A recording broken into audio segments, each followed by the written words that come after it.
Good morning. My name is Sarah Hughes. I work at Deloitte Consulting at the intersection of AI and data. I've been with Deloitte for about 15 years, and I'm here today to talk to you about women's role in ethical AI development. Now, a few disclaimers as we get started. I do not roadshow on DEI and this topic regularly.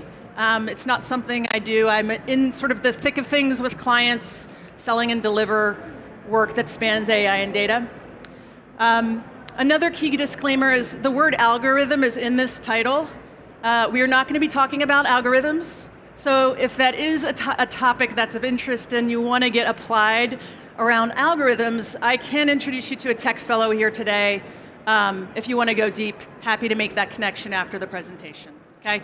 So the quick premise and background around this is at Deloitte, like many companies, frankly, we've been doing a lot of research and publications around the role that women play in AI and data and in technology over the past 3 to 5 years. And one thing that we recently published was a story around the current state that we're at and how we got to the current state that we're out today.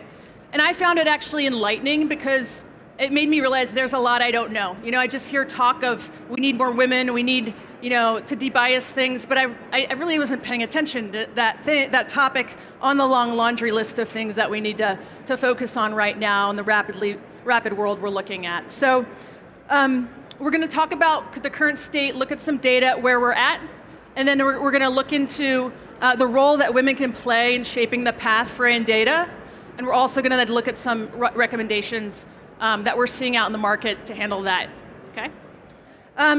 My hope for you all coming out of this is that at minimum, like me, you are a bit more aware of what's going on and hopefully thinking about how you can carry that torch forward, whether it's managing up in your role at your companies or bringing stronger leadership down and sort of stepping in and stepping up your roles as leaders, okay?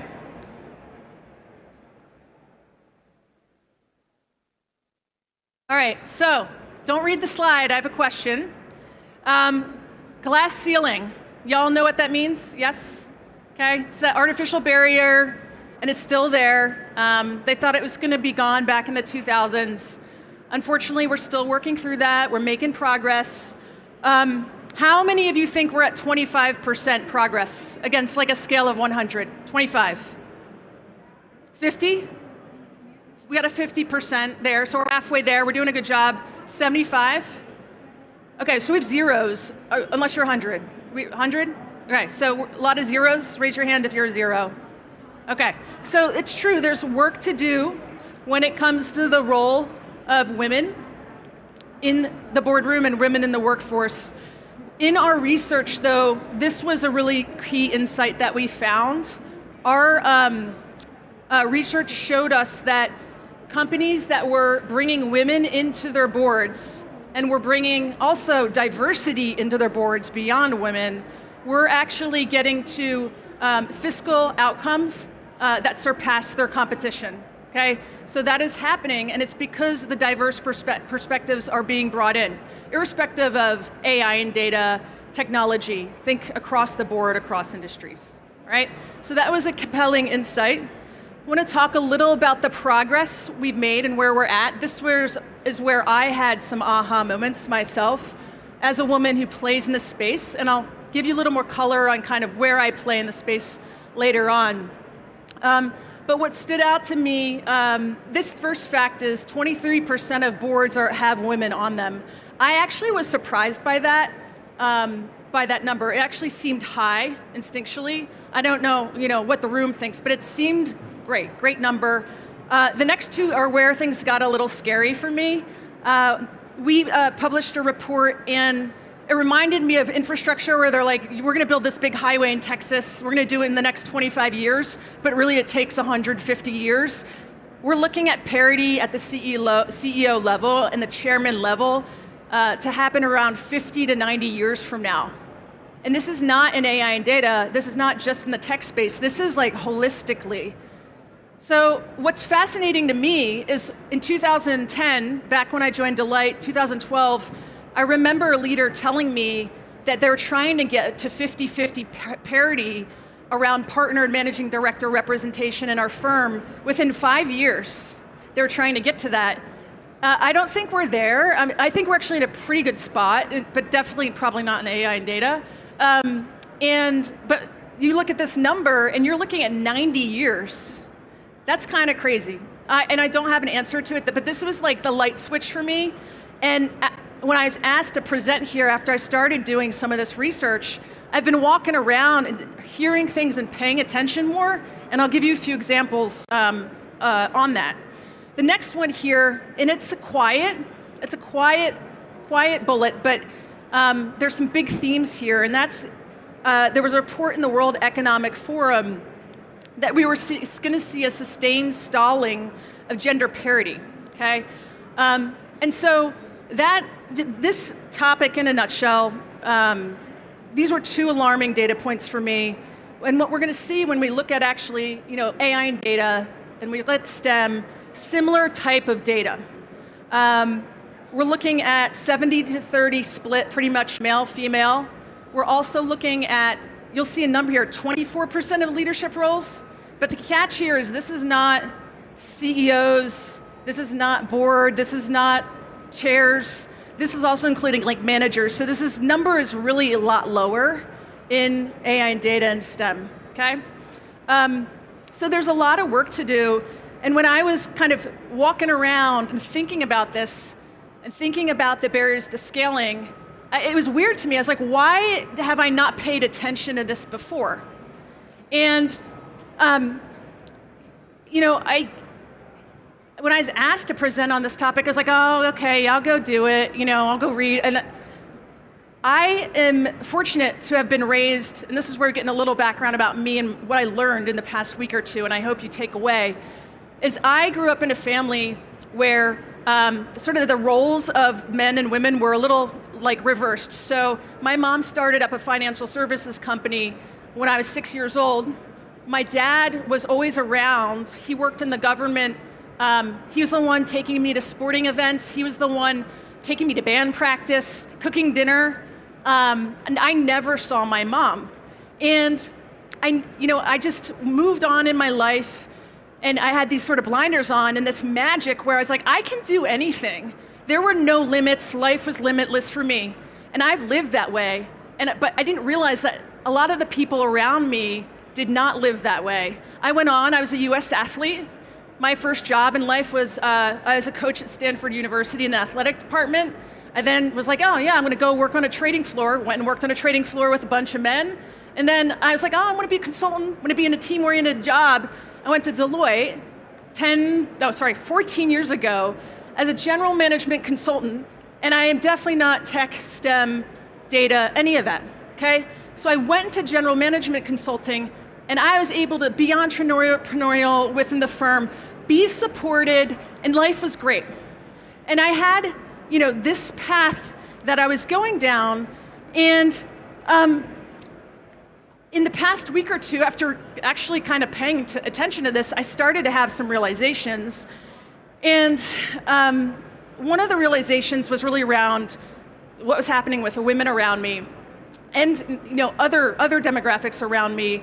The fact that a lot of my peers talk about being invisible, and they talk about feeling like hostility, especially in technology, and I never saw it. And I am lucky, but I also think it's because I was not internalizing it my whole life. I was in this just keep trucking Sarah silo. And so the thing that was fascinating to me is I was at a table with leaders. This is where I was like, I have to start making change myself. I was at a table with leaders in the past week, and one of the leaders was saying all these amazing things about me to others, just like he always does. Great person, really supportive of me. And I wrote this comment down. I don't want to get it wrong. He said, we need more people hired for their looks like Sarah. And I can tell you in my past, if that was said, I think because I grew up on a trading floor and played sports, I would have been just like, whatever, in my head. And, but I actually started thinking about it, and that's where, the thing I haven't told you guys yet is actually what I've done at Deloitte. And I'm sitting there in my head processing and hearing this for the first time, even though it's probably been said many times. I was on the CEO Advisory Council at Deloitte twice in my past. I started up our automation practice off the ground back in 2016 when that hype cycle was happening. I built a business around AI recommendation engines and pricing advisory and a whole operate offering at Deloitte around that. And then in the past few years, I was first on the ground to stand up our largest generative AI commitment with a massive hyperscaler, helping them build out their LLM play in the AI market. I scaled 1,000 people in a month across the world. And I was sitting there and I was listening to just that statement and reflecting, and I was like, I've done these great things and I haven't paid attention to anything that's going wrong. So if I feel this way or I'm noticing it, it's 100 times worse probably for a lot of the women I've played with who are coming from different backgrounds in consulting. So it was a bit of an aha moment. The other aha moment for me, and I'm watching the time, is social mobility and the opportunity that coding has presented in the past 30 years with social mobility. And what's fascinating is coding, it was a way to get from like blue collar to white collar and into leadership positions. You didn't need to go to college. It was the great equalizer for a lot of people from different backgrounds. But now, and especially for women, a great equalizer and a fast track. And what we're seeing right now is Gen AI, it's here, and this access point is disappearing when you think about it. A lot of the coding can be done with AI, Gen AI. So what do we do? What's the path? How do we get, break down some of these, get to some of these goals and get to parity if that pipeline is starting to disappear? The interesting thing, though, that I learned last night, I was in a conversation with my colleague in the audience. We just published a report last week, and it was great because I'm being a little bit of a Debbie Downer now, but there is opportunity here. And one of the data points we just published in the past week was women have tripled their adoption, the rate of adoption of Gen AI and AI tools in their ways of working in the past year. Surpassing men in that adoption. Men are around double, I think, two versus 3. And I was like, oh, wait a minute, like that's actually a great opportunity. Maybe, all these women or women with parents who thought they could go into coding and that was going to be their path. Now it's like adoption of AI tools and being able to bring that to their teams, manage it up, teach their leaders how to use them, and add value and differentiate themselves through a new channel. Just an option. But anyhow, that was a kind of a fascinating data point for me. I don't have an answer, but I'm monitoring this, the social mobility aspect of this and what that really means, because all of this, if we actually go on to the next slide, the actual bigger issue right now is, I'm not worried about the 90 years, because 90 years is going to become 180 years. It's actually the data that we're putting into the algorithms and the risk that perpetuates, whether it's societal harm, whether it's mental health. The data isn't there. A lot of it, historically was focused on like men, for instance, credit data.